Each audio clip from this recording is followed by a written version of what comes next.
Hello, everybody. This is the Money Puzzle with Rocco Million Live. I'm your host, Rocco Million. I'm a disabled vet and investor, but most of all, I'm an American citizen. I'm a progressive that fights for freedom and justice and opportunity for all. American democracy, as I was led to believe. And so I'm not an expert. I do study economics. I study political economy, MMT, which is modern monetary theory. I've gone to a lot of conferences. I personally met with Bernie Sanders' economic advisor, Dr. Stephanie Kelton, and I've studied under all of these people on my own. Dr. Stephanie Kelton, Dr. Fidel Kaboub, Dr. Ellis Winningham, Dr. Bill Mitchell, Dr. Stephen Hale, Dr. Pavlina Chernova, there's a Dr. Randy Ray. There's a bunch of people, and they put this education out there for public consumption. It's heterodox economics. It's not orthodox. It's not mainstream. It destroys the mainstream lies and scare tactics that we were all brainwashed to believe about money and government. These lies we were brainwashed with, they were specifically designed to keep us all divided and opposing public policy that really would help us all. But how do they get good people to oppose things that would help everybody? And they have to do it by, obfuscation. They obfuscate the truth. They make everything confusing. So, regular people can't really analyze the financial system, the monetary economy, and they can't hold our lawmakers to account because they don't really understand what's going on, and that's by design. But really, when you break things down with MMT destroys those lies and scare tactics with just simple logic and easy to verify legal facts. I believed like everybody else until MMT, demonstrated that I was wrong. And, I started researching MMT to debunk it because I thought this can't possibly be right. I was led to believe my whole life a certain set of economic facts that, I come to find out are not only wrong and counterproductive, but they're sadistic and unnecessary. And so when you first find out this stuff, it has a tendency to kind of give you a headache. Your head feels like it's going to explode. No one wants to believe that they had been supporting evil policy. So, but anyway, you don't got to be an expert to participate in our democracy. If only experts were allowed to participate, it wouldn't be a democracy. It's really up to us. So that's what I do. With the Money Puzzle, we're going to be talking about the economic phenomena that is the foundation for everyday life in America, because every problem in society has its roots in bad economics. And the solutions are only found in our operational reality, MMT, macroeconomics. Okay, so this is what we're going to be focused on, guys. And I can't wait to start talking about more of these issues with you. Thanks. Okay, hello everybody. Thank you. Welcome everybody. Thank you for joining us for another edition of our Operational Reality with Rocco Million Live. This is a quick hitters edition. I'm Rocco Million, your host. This is my group, Nonpartisans for Progress. Today I want to, highlight a Steve Grumbine video that I just watched. It inspired me. So I wanted to come on and talk about it because I feel like it had some very good points. It highlighted some very important points that fly in the face of the mainstream narratives that, are based in fantasy. So I wanted to really talk about them real quick and do this in a real quick way. Hopefully then you'll go and watch his video and see what he's talking about. But first of all, he's given his personal story about unemployment, and he's sharing his story with us in hopes that we learn and think about this stuff in a different way, ultimately to help us. So he's putting himself out there, in in a very real way, a great personal sacrifice to himself. He's risking being shunned, ridiculed, you know, all types of different things. So I want to make sure that his sacrifice is not in vain. It's not for nothing. I'm going to make sure we focus on the things he's talking about, because it is so important. And so the first thing that struck me in this video, he's talking about, he's unemployed. Steve Grumbine's unemployed. He has master's degrees, 2 master's degrees. He has graduate certificates. He has undergraduate certificates. He has all these qualifications, and he's unemployed. He's unable to find a living wage job in gainful employment. Literally, he'll go and try to get jobs, and they tell him he's overqualified. So, people that want to say, if you work hard and you get a good education and play by the rules, there's going to be a place for you in our society. That's not the case. All right. And yet these people, they'll come to him and tell him, how he's supposed to deal with the systemic abuse that he's facing in unemployment. And they tell him that he's supposed to cut back, tighten his belt. He's supposed to go without electricity and creature comforts and go live in the woods, go move to Alaska, halfway around the world. All these crazy ideas. They want us basically to personalize our pain, personalize and individualize our pain, and completely ignore the systemic abuses that create that pain in the first place. And unemployment is a perfect example, because we target 5% unemployment. So it doesn't matter how many job skills, it doesn't matter how much education you get. If there's only 95 jobs available and there's 100 people looking for work, you're going to have 5 people out of work, all the time. If one of the 5 people, somehow even get better job skills or somehow beat somebody else out of their living wage job, well, then that person is now one of the 5 who are unemployed and poor. So it's a systemic problem. 5% of the working class around are always going to be unemployed and poor. And that drags our, standard of living down. He was talking about how this pointless austerity literally kills like bullets. And he was, talking about how, being unemployed, he has a family to care for. His son has autism. And he brings his kid in to see specialists, and he has to sign, a paper that acknowledges that a wait. There's going to be a big wait to get the specialist his son needs, to get the care his son needs. And, they said they just don't have the people available, and so this is a perfect example of how austerity literally makes people suffer and die needlessly because of a lack of cash. Because as we all know, the government can be paying dollars to educate more people to work with autistic kids. They could be building more facilities to work with autistic kids. It's never about money. We don't need money. That's infinite for our federal government. We need our federal government to provide for the general welfare, the common defense, to ensure domestic tranquility as mandated by the Constitution.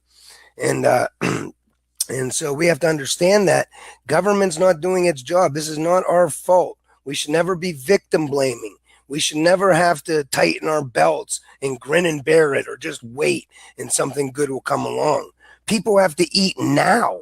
They have to deal with this now.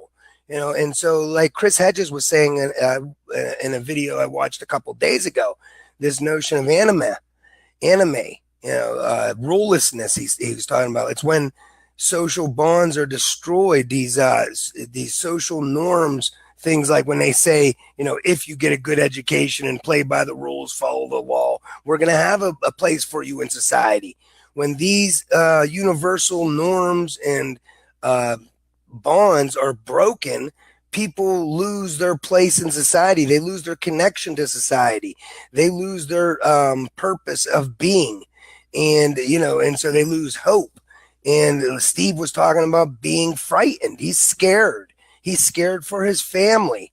And so what does that do? Scared people who are worried about how they're going to eat That translates into dangerous people. That translates in, that ain't how you get civil society. When people have to eat, civility goes out the window. You do this on a large scale, it's a recipe for disaster. All right, people are disconnected from their societies. We're putting profit over people in society. What did you expect? Of course, we're going to lose our humanity. Of course, we're not going to value human life. Of course, suicides are going to go through the roof. Of course, mental illness is going to go through the roof. Of course, we have a rape culture because we objectify women. We monetize women. We monetize human life. This is the thing. When you put profit over people in society, those things in life which we hold to have intrinsic value, more valuable than monetary value, are destroyed in the name of profit, and we begin to live unsustainable existences. This is the problem. And so when we got to force people to deal with the brutality of our reality, we got to force people to deal with the systemic abuse and evil that's carried out in our name. Again, systemic targeting unemployment is systemic abuse. This is a human rights violation. If there's unemployment present, it's a human right violation. All right, because government forced us to stop living off the land by imposing taxation. So now, even if you could live off the land on the vegetables in your garden, hunt and fish off the land and subside off the land, now you can't do that because government put a tax on us in order to make us unemployed so that we're willing to sell goods and labor to get dollars and survive, so that we're willing to work for the general welfare with paid employment. That's how government provisions the general welfare. It's how government satisfies our social contract. So taxation never funds the government. Our federal government never needs to find income or revenue. It never needs profit. It makes all dollars by law from thin air. And that's how, and it imposes tax so that everybody needs those dollars, and they're willing to work for those dollars. This is the deal. This is how government provides. So if government is forcing millions of people to be poor and unemployed, after it just made us, it forces us all to, work for the general welfare and not live off the land. And now it's going to say, oh, well, we're going to force you to be unemployed and poor, targeting 5% unemployment. Well, now people are going to, be disconnected from society, normal society. Them social bonds are destroyed. Now people are forced into the black market just to survive. So now you start to get these self-destructive behaviors. People have to anesthetize themselves with drugs just to deal with the horrible realities of our neoliberal status quo. Your loved ones are suffering and dying of treatable, preventable illness because of lack of cash. We're watching people die of exposure when we have enough empty houses to give every homeless person a house. They die of exposure. Around the corner, there's an empty foreclosed house. So we're putting profit over people in society every which way you look. You can't, and that doesn't breed a good society, a civil society. It doesn't get you domestic tranquility. So what else was he talking about here? And so, they try to get us to personalize. They want us to ignore the systemic abuses that cause the problems to begin with, and try to personalize our pain. And, we have to, people are actually proud that we work ourselves to an early grave. People think that this is a character strength, that we accept oppression with a smile on our face and we don't complain. That's not a character strength. That's a character flaw. All right. You're supposed to, fight to better yourself. You're supposed to stand up for the oppressed. You're supposed to fight against tyrannical government. Again, we could have every right in the world. We could have the best social contract in the world. If we don't collectively enforce those rights, if we don't collectively enforce that social contract, it is meaningless. All right. We're going to get fascism every time. So the problem is us collectively. Too many of us believe the mainstream lies and narratives that were specifically designed to keep us divided, so that we will not unite in solidarity and force the public purpose as mandated by our Constitution. That's what it's all about. So when you hear people punching down, you hear people saying that the unemployed are just lazy or they could just work more jobs and get out, or you got to call them out, because the fact of the matter is this is a systemic abuse that personal responsibility cannot fix. Even if every single worker had the very best job skills and every single worker had the most motivation to work, our government targets 5% unemployment. So we would still be forcing millions of people to be poor and unemployed. And this at a time when our communities are crumbling, in dire need of work. That's essential to the general welfare and common defense to ensure domestic tranquility. Like whole towns drinking poison water, bridges collapsing, schools understaffed, sewer systems crumbling, poisoning our rivers every time it rains, kids, autistic kids not having people to work with them. All of these jobs, all of these needs going unfilled, and our government's forcing millions to be unemployed and poor. That's sadistic, untapped productive capacity. It's sadistic, artificial scarcity, because government can always spend the dollars required to buy up all unemployment with a federally guaranteed living wage job for everyone who wants one. That's a democratic means of production that's capable of increasing any production we need. You need people to work with autistic kids. We got labor. All right. We got labor to train for that. We got labor to use for that with a federal job guarantee. All right. We got hope, systemic hope back. You got people feeling connected to their society. They have purpose again. All right. They have solidarity with their society. They're working in their communities. They have a ladder out of poverty. They have hope for a better tomorrow. They can feed their kids in a legal, legit way. They can feel good about themselves, and not have to, anesthetize their emotions to deal with the realities of our neoliberal hell. This is the point. So that's why we got to keep coming out, and everybody got to do what Steve's doing. You got to stand up what I'm doing. Stand up and speak out. Testify. Talk about your personal situations. Talk about different experiences you had throughout the day. Every time you hear somebody, punching down or, repeating the flawed narratives of the mainstream, you're going to interject the simple logic of our operational reality. And really, you should be coming on live to talk about it and to make other people deal with our reality, this reality. Don't let people live in a fantasy. Don't let them, ignore systemic abuse of involuntary unemployment. People like Steve Grumbine with multiple master's degrees, multiple certifications, out of work. So don't let the people say, oh, well, you just need to go get a better education. You need to follow the law. You need to work 2 jobs, and then you'll be okay. Or you need to cut back. You need to go without some creature comforts. Don't let them get away with it. All right, because this isn't a question of personal responsibility. This is a question of systemic abuse and plunder. Because we have the real resources to meet everybody's needs in this country 4 times over. That's not the problem. If there was if the problem was there wasn't enough resources to go around, I could accept that. But when the problem is we have enough real resources to go around many times over, it's just the greed of the rich that wants to hoard them all and live in decadence, while the majority suffer and die of needless, pointless, treatable, preventable disease and exposure and hunger and malnutrition, while the 1% live in decadence. Yeah, that's a sadistic society. It's an unsustainable society at every level. We have to be forming symbiotic relationships with the earth in which we live, instead of these parasitic capitalist relationships that kill the host. Basically, they kill the host. And they destroy our reproductive capacity of the earth.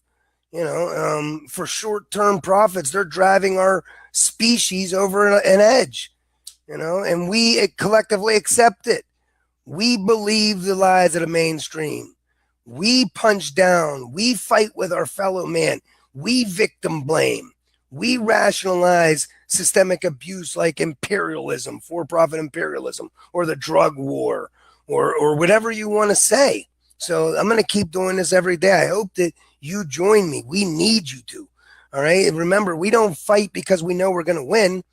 We fight because we can't lie to ourselves. We can't leave our kids a future worse off without at least trying to fight back, without at least trying to interject the simple logic of our operational reality to destroy the mainstream lies and delusions that allow people to rationalize away systemic abuse, become indifferent to pointless suffering.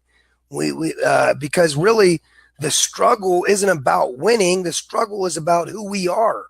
All right. We are defined. Who we are is defined by our struggle. All right. When we fight against evil, even though there's unsurmountable odds, it's that struggle that defines who we are. What do you want to emulate to your kids? What kind of legacy do you want to leave behind? Do you want to accept evil, or do you want to fight against it? Do you want to, when people look back on your life, do you want them to say, you were a coward and ignored the truth so that you could sleep easy? Or do you want them to say, well, at least he wouldn't keep quiet. At least he tried to fight back. At least he didn't die on his knees.